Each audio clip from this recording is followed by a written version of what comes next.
सातपूर आणि अंबड या दोन्ही प्रमुख औद्योगिक क्षेत्रांना जोडणारा सातपूर अंबड लिंक रोड सध्या अत्यंत दयनीय अवस्थेत असून या रस्त्याच्या तातडीने दुरुस्तीची मागणी आता जोर धरू लागली आहे। याच पार्श्वभूमीवर नाशिक महानगरपालिकेच्या प्रभाग सभेत प्रभाग क्रमांक 26 मधील नगरसेविका नयना जाधव यांनी हा गंभीर प्रश्न उपस्थित करत प्रशासनाला जाब विचारला आहे। सातपूर आणि अंबड औद्योगिक वसाहतींना जोडणारा हा एकमेव महत्त्वपूर्ण मार्ग असल्यामुळे या रस्त्यावर अवजड वाहनांची मोठ्या प्रमाणात वाहतूक सुरू असते। औद्योगिक क्षेत्रातील ट्रक, कंटेनर तसेच अन्य मोठ्या वाहनांची सततची ये जा असलेले रस्त्यावर अनेक ठिकाणी मोठे खड्डे पडले आहेत। परिणामी वाहन चालकांना मोठ्या अडचणींना सामोरे जावं लागत असून अपघाताचे प्रमाणही वाढल्याचे स्थानिक नागरिकांचे म्हणणे आहे। या मार्गावरून दररोज हजारो कामगार, नागरिक, महिला तसेच विद्यार्थी ये जा करत असतात। मात्र रस्त्याची खराब अवस्था आणि खड्ड्यांमुळे वाहतूक कोंडीची समस्या निर्माण होत आहे।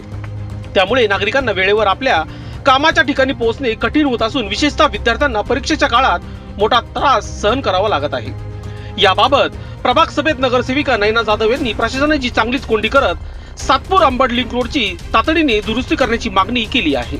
नागरिकांच्या सुरक्षेच्या दृष्टीने हा रस्ता तातडीने दुरुस्त करून वाहतुकीसाठी योग्य करण्यात यावा, तसेच भविष्यात अपघात टाळण्यासाठी आवश्यक उपाययोजना कराव्यात अशी मागणी त्यांनी केली।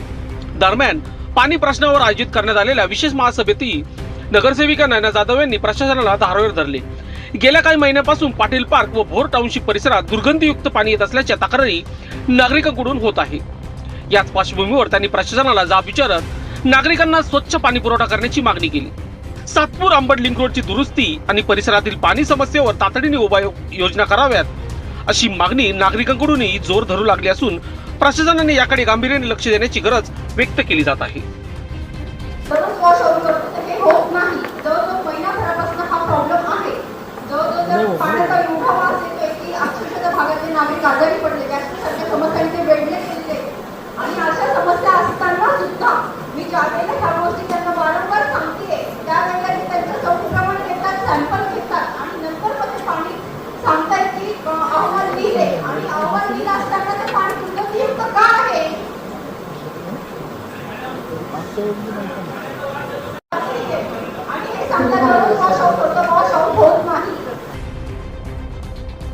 लोकशास्त्र न्यूज साठी बंटी आढाव, नाशिक।